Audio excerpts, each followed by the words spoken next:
여러분, 오늘 우리 좀 생소한 주제입니다. 잘 들어보지 못한 주제지만 오늘 우리 천사보다 뛰어나신 예수 그리스도에 대해서 함께 이렇게 살펴보기를 원하는데요.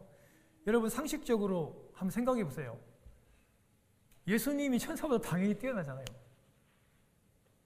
예수님은 하나님과 같은 창조주입니다.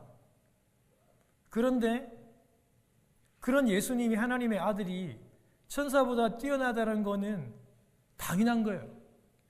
근데 그럼에도 불구하고 오늘 히브리서 기자가 히브리서 여러분 이 편지를 받는 사람들에게 예수 그리스도는 천사들보다도 비교할 수 없을 만큼 뛰어나다고 한 것은 2000년 전 그 당시에 편지를 받는 사람들이 이 천사에 관한 무슨 문제들이 있었던 것이 분명해요. 그렇기 때문에 오늘 저희들이 이 설교를 통해서 천사론이나 천사학을 공부하자는 게 아니에요. 오늘 이걸 통해서 목표는 하나입니다. 예수 그리스도입니다. 여러분, 히브리서는 오직 예수님에 대해서만 집중하고 있고 예수 그리스도에만 초점이 완전히 맞춰져 있거든요.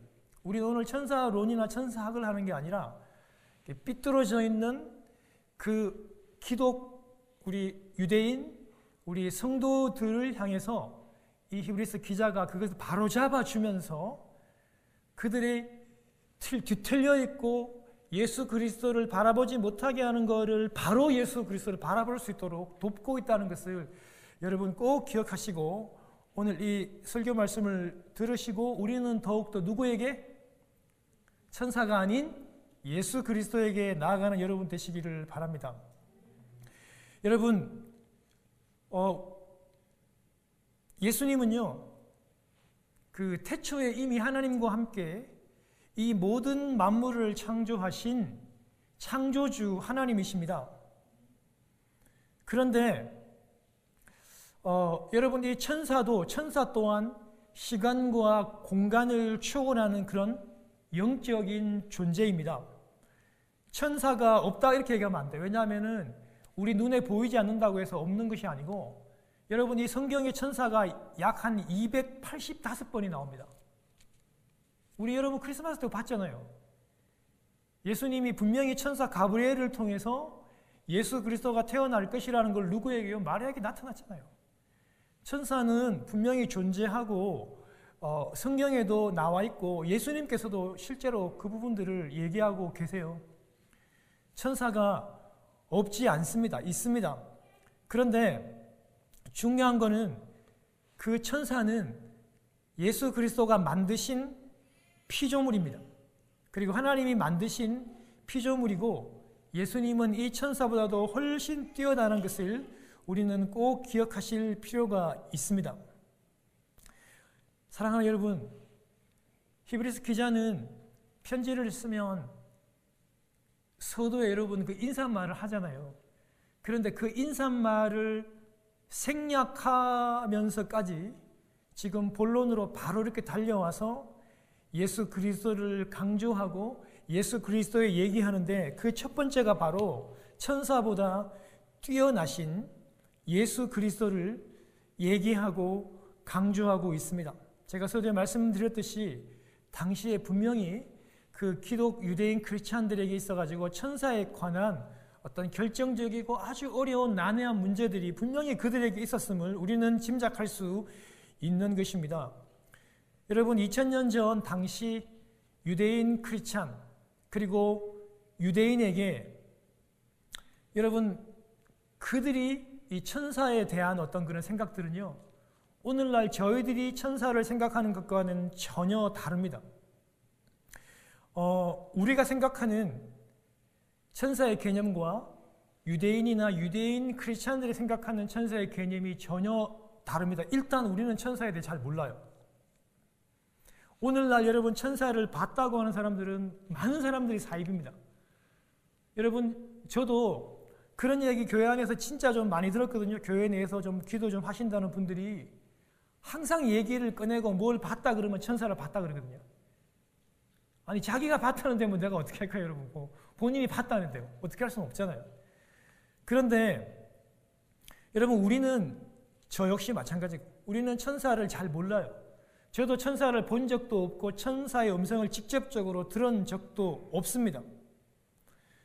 여러분, 그런데요, 이 유대인이라든지 유대인 크리스찬들에게는요, 유대인들이 여러분 가장 소중하게 여긴 게 뭐? 율법이잖아요. 그런데 여러분, 이 율법을, 이 말씀을 전하여 준 존재가 바로 천사라고 믿었기 때문에 그들은 천사에 대해서 굉장히 고마워하고 율법을 자기들에게 전해 주었던, 하나님과 사람과의 어떤 그런 중재자적인 역할을 한다고 그들은 믿었습니다. 그리고 여러분, 천사는 시간과 공간의 제약을 받지 않고 시공간을 초월하는 영적인 존재이기 때문에 유대인들은 이 천사에 대해서 아주 특별한 존재로 인식했고, 그러다 보니까 천사에 대해서 천사를 경배하고 천사를 숭배하고 천사에 대해서 기도를 드리는 그런 모습들이 나타나게 되었습니다.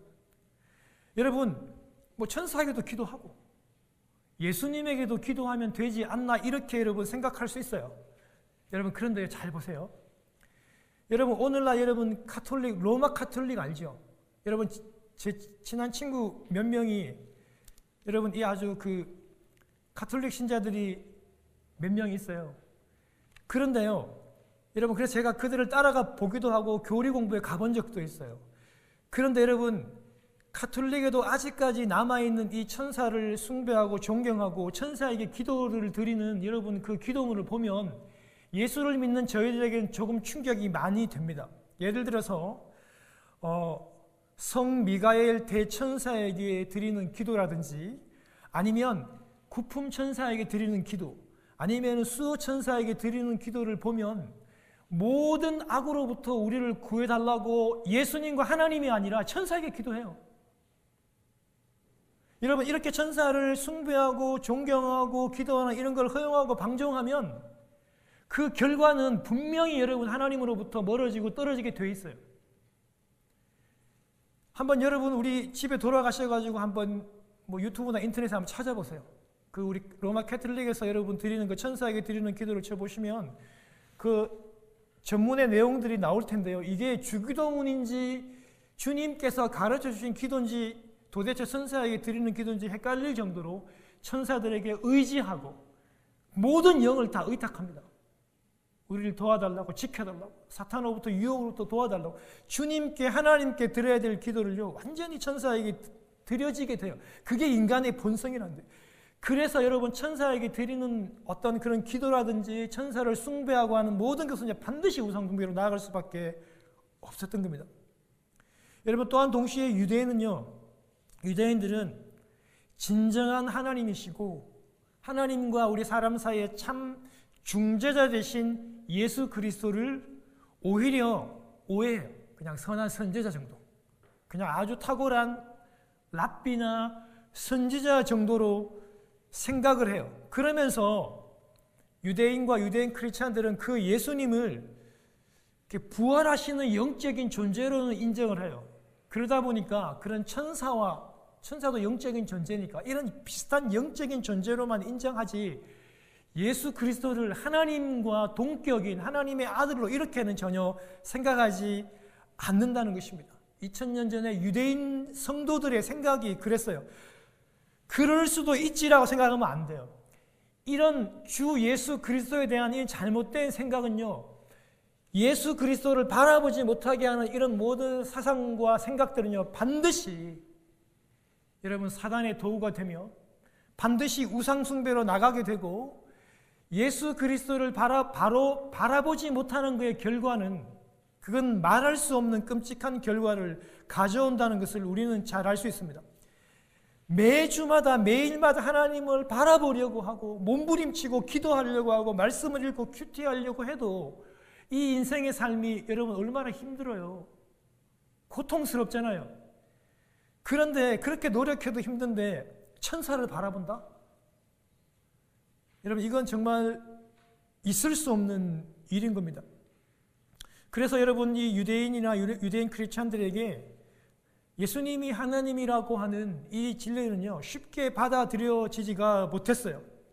그들은 그냥 예수님은 탁월한 선지자나 랍비 정도로 생각하고 부활해도 천사와 비슷한 어떤 그런 동격이다 정도라고만 생각했기 때문에 여러분 이 문제는 이 유대인 크리스찬들에게도 아주 심각한 문제를 일으킬 수밖에 없었어요. 왜냐하면은 예수 그리스도를 정확하게 보지 못하게 만들었기 때문입니다.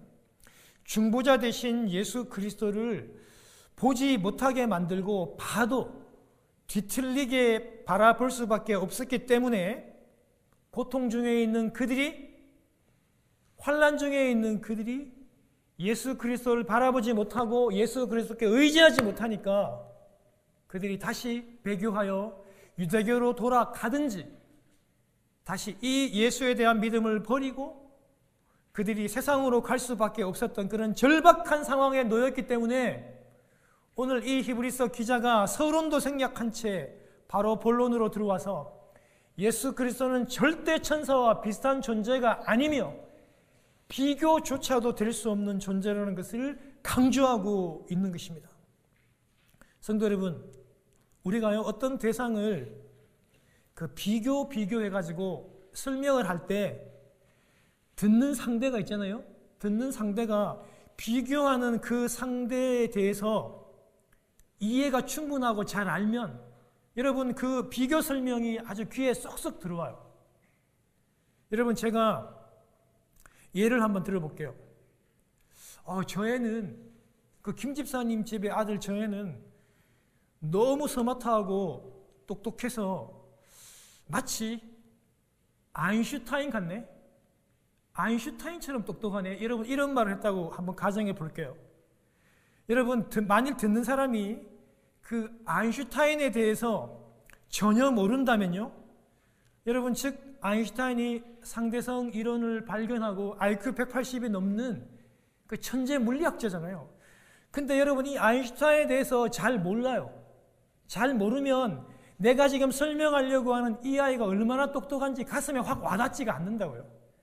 그런데 아인슈타인이 그렇게 똑똑한 물리학자인 것을 알면, 상대성 이론을 개발한 사람인 줄 알면, 이 아이가 진짜 똑똑하네. 아인슈타인 같다고 했으니까. 여러분 그런데요, 제가 하나 예를 더 들어볼게요.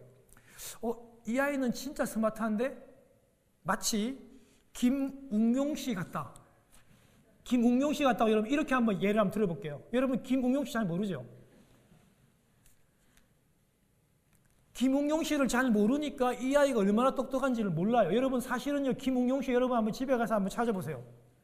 세계에서 역사상 4번째로 높은 IQ 210을 가졌던 소유입니다.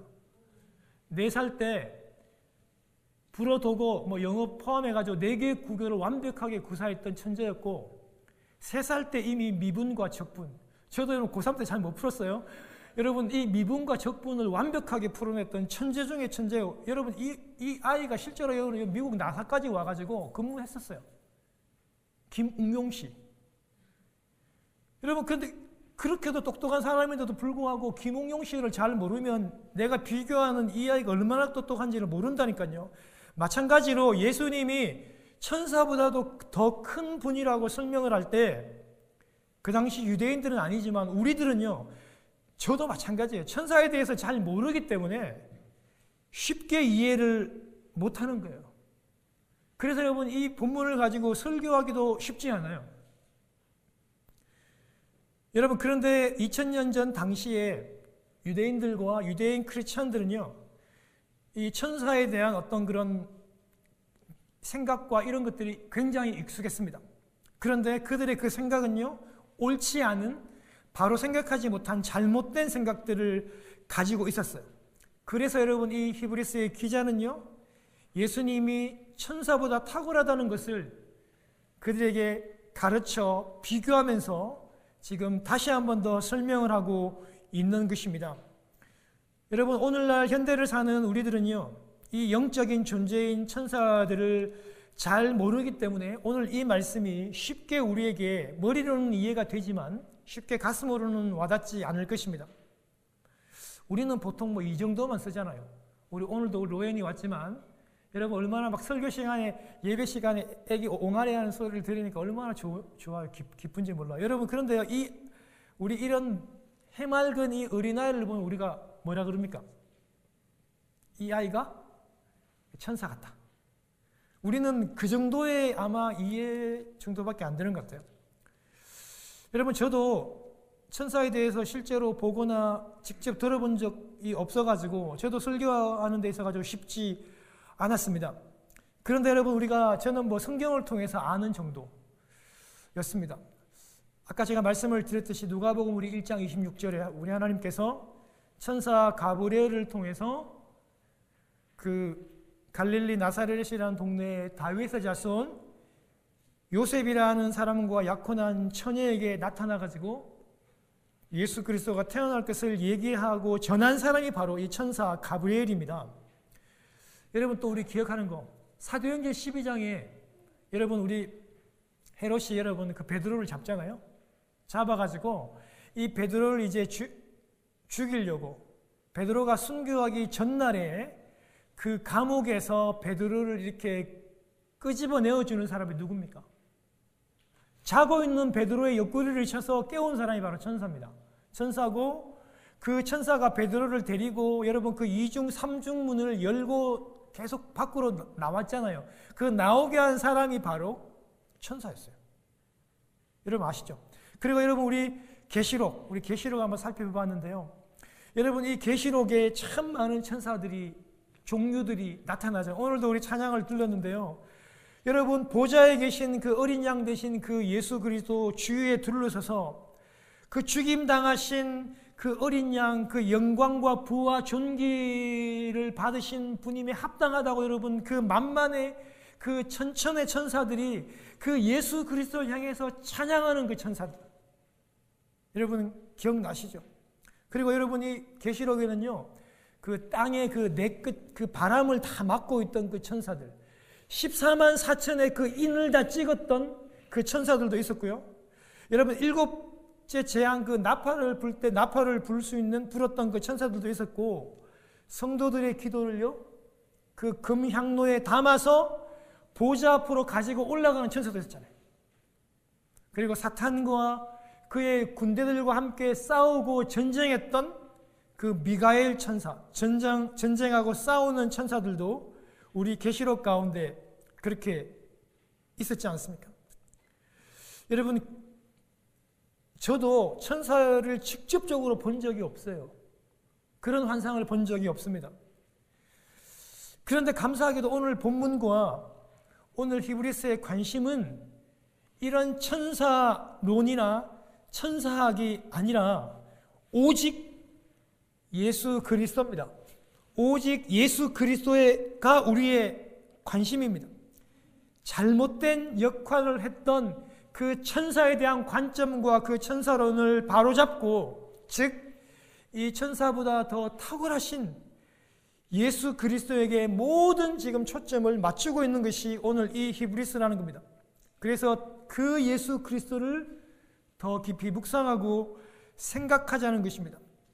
여러분, 유대인들은요, 태생적으로 태어나면서부터 이 유대인들은 선택하지 못해요. 유대교에 몸 담아야 하고 구약의 율법을 지켜야만 했었고, 그리고 하나님에 대해서 철저히 배우고 철저히 익히고 제사를 드렸습니다. 그랬던 그들이 이제 신약에 와서 예수 그리스도를 믿고 크리스찬이 되었어요. 유대인 성도들이 되었습니다. 그러면 예수를 믿었다면, 그렇다면 이제 과거의 모든 그런 습관들과 요소들, 특별히 그 천사에 관련된 생각을 다 내려놓았어야만 했는데 유대인 크리스찬들은 그렇지가 못했던 것입니다. 여러분, 천사가 예수 그리스도께서 하시는 그 중재자의 사역을 하는 그런 존재로 오해했는데 그것을 내려놓으라고 말합니다. 천사가 예수 그리스도와 격이 같은 동격이라는 그런 모든 생각들을 내려놓으라고 오늘 히브리서 기자는 얘기합니다.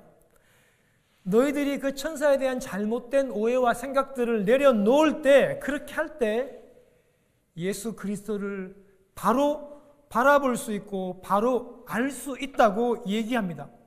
이렇게 될 때 지금 너희들이 당하고 있는 이 모든 고난과 모든 괴로움 속에서 자유할 수 있고 이 어려움들을 이겨나갈 수 있다라고 얘기합니다. 즉 쉽게 말하면 예수 그리스도에 대한 뒤틀려 있던 생각들을 올바르게 바로 잡을 때 이 모든 배교로부터 로마의 모든 핍박으로부터 너희들이 자유할 수 있으며 이 환난을 이겨낼 수 있다라고 얘기합니다. 그래서 여러분 천사론이 중심이 아니에요.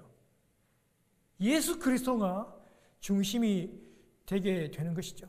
여러분 제가 오늘 짧게 오늘 히브리서 기자는요, 예수님께서 천사와 다른 탁월한 점 오늘 세부적으로 나누면 7개고 크게 나누면 한 3가지, 4가지 정도인데요. 여러분 우리가 잘 알지만 한번 여러분 같이 한번 살펴보도록 하겠습니다.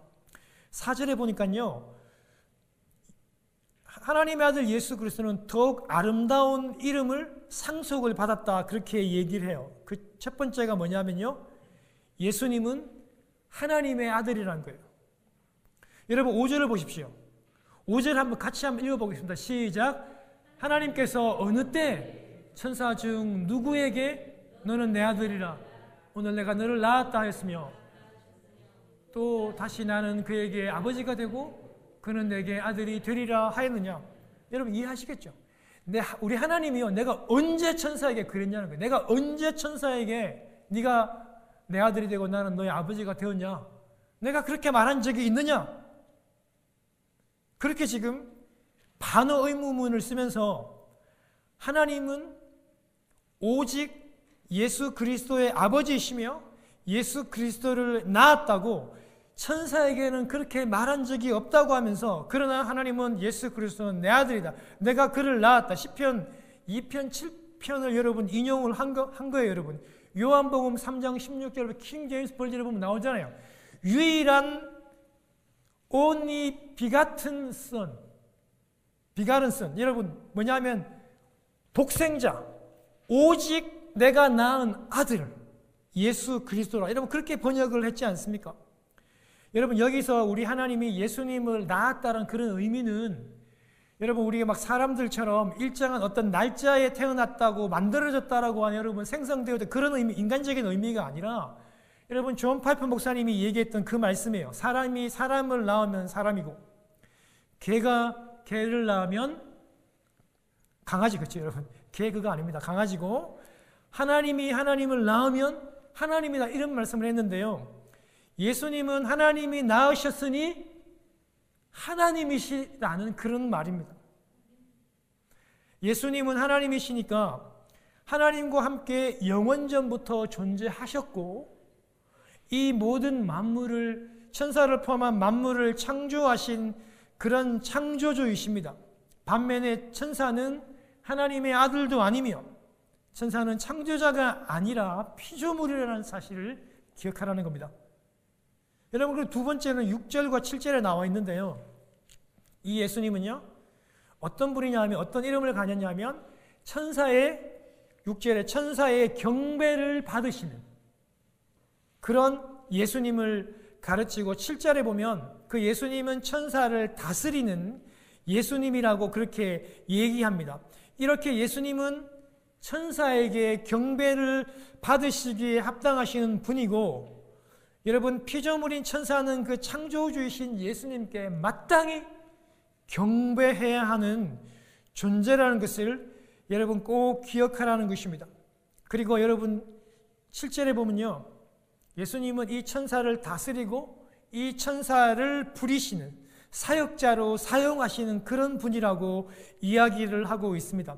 하나님은 바람과 불꽃으로 천사를 통해서 징벌하셔요. 벌을 줄 때 또한 천사들 여러분 이용하시잖아요. 여러분 소돔과 고모라를 여러분 또 그렇게 벌하실 때도 그랬고, 성경 가운데 보면 여러분 여러 전쟁들에게 나타나셔가지고 원수들을 벌하실 때도 항상 하나님께서 바람과 불꽃으로 그 천사들을 여러분 사용하셨다는 것을 기억하라는 거예요.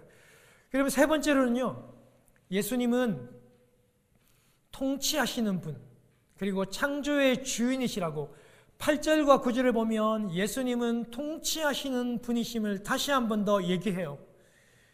주의 보좌는 영원하며 주의 나라의 그 규, 여러분 규 알죠? 왕이 여러분 잡고 있는 그 긴 홀이에요. 왕이라는 상징이잖아요, 그죠? 지팡이잖아요, 그죠? 그러니까 주의 보좌는 영원하며 주의 나라의 그 홀, 규는 공평하다고 얘기하면서 왕의 동료보다 뛰어나게 하셨다고 하나님께서 말씀해요. 하나님은 예수 그리스도에게 기름을 붓게 하셨고 만유보다 뛰어나게 하셨고 만유를 통치하시는 절대적인 그런 왕으로 세우셨다는 거예요. 예수님은 그런 존재입니다. 그러면서 또한 10절과 12절에 보면요, 예수님은 이 만유를 창조하신 창조주이시며 오너이시며 주인이라는 것을 여러분 얘기하고 있고, 마지막 여러분 13절에 보면 네 번째로 예수님은요 이 최후의 승리자이며 주권자임을 다시 얘기하고 있습니다. 여러분 시편 110편 1절에 나오듯이 여러분 그 전쟁에 승리한 왕이 원수들의 목을 밟고 보좌에 앉으시는 그 장면을 연상케 합니다. 예수님은요 마지막 때 모든 원수들을 정복하고 하나님 우편에 앉아 계시는 절대적인 승리자이시며 주권자이시라는 것을 그렇게 얘기하고 있습니다. 사랑하는 성도 여러분, 오늘 제가 서두에 말씀드렸듯이 오늘 우리는 천사론이나 천사학을 공부하자는 것이 아닙니다. 2000년 전에 유대인과 유대인 크리스찬들이 천사에 대해서 잘못 알고 있어서, 즉 천사가 예수님과 같은 존재로 생각하여 천사를 숭배하고 천사에게 기도하고 있었습니다. 그 점을 바로 잡기를 원했다는 것입니다. 그 일에 대해서 바로 잡고 그것을 반면교사로 삼으면서 오늘 이 말씀은 저희들에게 적용하기를 원하는 겁니다.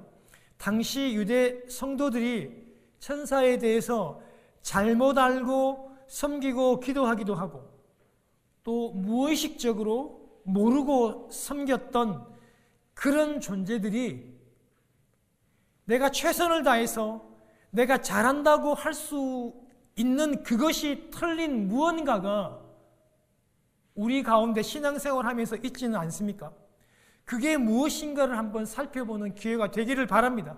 그 잘못된 그 무엇이 예수 그리스도를 바로 알지 못하게 하는 요소가 될 수 있다는 겁니다.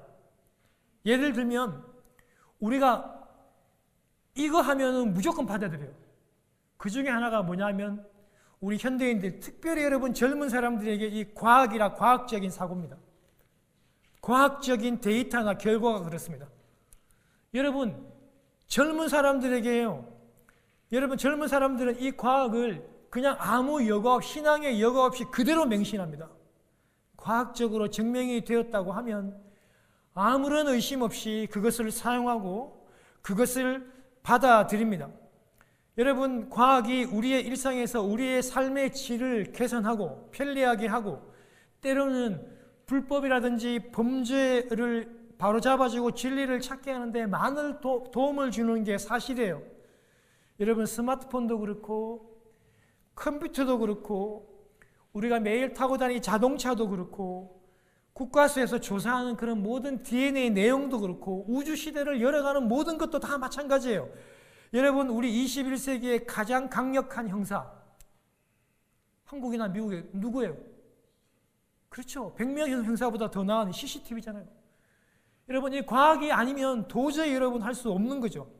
그러나 사랑하는 젊은이 여러분, 성도 여러분, 과학이 모든 것을 다 해결할 수는 없습니다. 과학이 모든 믿음의 근거는 될 수 없습니다. 과학으로 우리 하나님을 증명해낼 수 없으며 과학이 우리의 믿음을 대신할 수 없습니다. 우리의 믿음의 근거가 과학이 아닙니다. 과학은, 여러분 하나님은요 이 과학의 지식보다 훨씬 더 크시고 우리 예수 그리스도는요 그 과학 위에 존재하는 분이시기 때문에 과학으로도 결코 우리 하나님이나 예수 그리스도를 증명하거나 대변하지는 못합니다. 사랑하는 여러분, 우리 신앙생활을 하면서 내가 이 부분에 대해서는 여과 없이 최선을 다했다라고 생각하는 그것이 심각한 하나님 앞에 예수 그리스도를 잘못 알게 하는 그런 요소들이 있을 수 있다는 것 중에 하나가 뭐냐면 바로 물질입니다. 여러분, 심지어 여러분, 물질은요, 만몬입니다. 만몬이라고 하는 신이라고 할 정도로, 이 우상이라고 할 정도로 우리에게 강력한 영향을 미치며, 여러분, 이 만몬이라고 하는, 여러분, 돈이 신이라고, 돈이 모든 것을 다 가능하게 한다는 사상은요, 교회 안에도 이미 아주 깊숙이 들어와 있습니다. 오늘 과거 마찬가지입니다. 현대에 있는 모든 사람들과 성도들은요, 이런 사상들을 다 믿습니다. 돈이 모든 것을 가능케 한다. 돈이면 다 된다. 돈이면 사람도 살린다. 병원에 가서 돈이 없으면, 치료비가 없으면 죽는 것이고, 치료비가 있으면 사는 것이다. 여러분, 이렇게 많은 사람들을, 그렇게 돈을 이해하는 겁니다. 그래서 여러분, 재정, 재력, 이런 물질은요, 우상이며 신이 되어버렸습니다. 돈이 신이 되어버린 시대, 그런 교회, 돈이 이미 우상이 되어버렸고 돈이 모든 것을 좌지우지하는 결정적인 시대가 되다 보니까 오늘날의 모든 사람들이 그 만몬, 그 재정, 그 돈을 가지려고 혈안이 되고 목숨을 걸고 일하고 준비합니다. 그 돈을 모으기 위해서 공부하고, 여러분, 오늘 모든 이 미국의 젊은이들이 그 모든 젊음을 바쳐서 그 만몬, 그 돈을 끌어모으기 위해서 얼마나 열심히 하는지 여러분 한번 보십시오. 밤잠을 자지 않고 일하고 사업하고 그렇게 달리고 있고, 그걸 많이 모아야, 젊었을 때 그것을 많이 모아야 내가 나이 들어가지고 편안하게 살 수 있다. 내 여생을 편안하게 산다. 이런 게 이 시대가 완전히 공식이 되어버린 시대입니다. 젊었을 때 많이 모아서 나이가 들어서 남은 여생을 편하게 보낸다는 것이 목표가 되어버린 시대. 돈이 신이 되어버린 시대. 물질 만능주의가 된 이 시대가 바로 여러분, 우리를 예수 그리스도께 온전히 집중하지 못하게 만들고 우리가 예수 그리스도를 바로 보지 못하게 만드는 그런 시대가 되었다는 것입니다. 돈은 우리에게 너무나도 중요하죠. 돈이 없으면 불편하기도 하고, 돈이 없으면 정말 서러움을 당하기도 하고 중요한 요소들인 것은 분명하지만, 그러나 여러분, 그 물질 때문에 하나님을 바라보지 못하게 만드는 것이고, 그 물질 때문에 여러분들이 예배하지 못하게 만드는 요소가 된다면, 여러분, 그 물질은 우상입니다. 그 물질은 여러분, 그 상황 가운데 반드시 포기하셔야 되는 요소라는 것을 여러분 꼭 기억하시기를 바라요. 여러분, 주의를, 성수의 문제, 주의를 지키고 안 지키고 그 요소들만 가지고 싸우면 큰 싸움이 될 수밖에 없어요. 그런데 한 번 더 먼 여러분 발치에서 떨어져 가지고 그 주의를 성수라는 것을 한번 여러분 예배의 관점에서, 이런 재정의 관점에서, 내가 주일날 주일 성수를 하지 못하는데 그럼 무엇 때문에 그럼 주일을 내가 못 지켜? 내가 주일을 내가 못 지키는데 그러면 내가 주일날 그렇게까지 내가 돈을 모아야 하는 이유가 뭐지? 여러분, 이런 식으로 접근하다 보면 그게 논쟁이 안 되고 바로 여러분 신앙의 이해가 되는 거예요. 여러분, 주일을 잘 지키지 못하는 여러분 가장 근본적인 이유 안에 있는 첫 번째가 뭡니까? 여러분, 그 물질 이윤이잖아요. 돈이 되기 때문에 주일날 여러분 우리가 문을 여는 거 아닙니까? 그런 식의 접근으로 본다면 우리는 논쟁이 되지 않을 줄로 저는 믿습니다.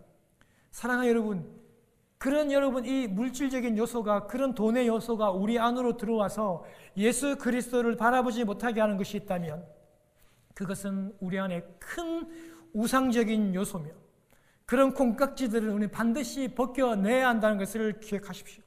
사랑하는 성도 여러분, 그것뿐만이 아니라 내가 너무 좋아하는 운동이라든지, 여러분 저도 운동을 굉장히 좋아하죠.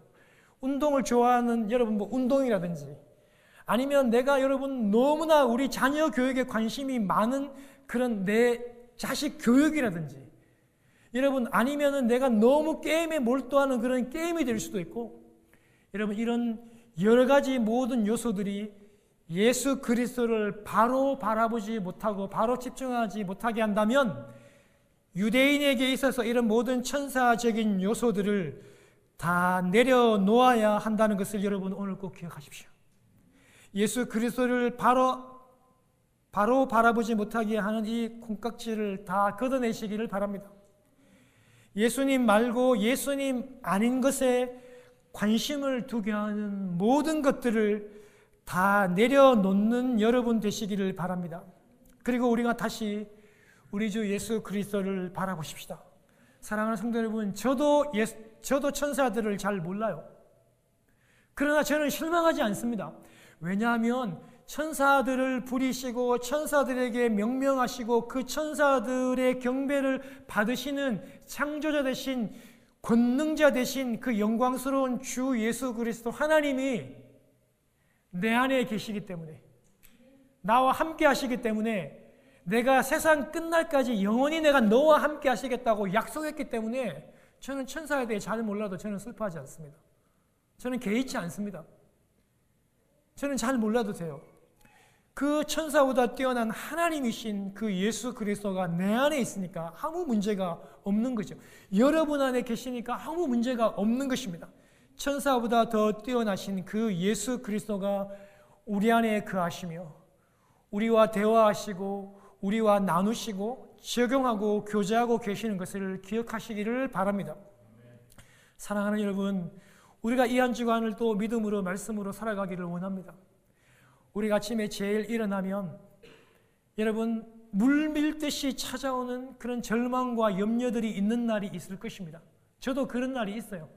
아무것도 하지 않았는데 염려 제조 공장인 저는 일어나게 되면 그냥 무슨 염려와 걱정부터 제 마음을 가리고 앞섭니다.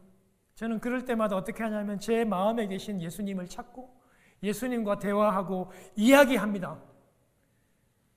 그럴 때 저는 그런 절망과 그런 좌절로부터 벗어날 수 있는 것이죠.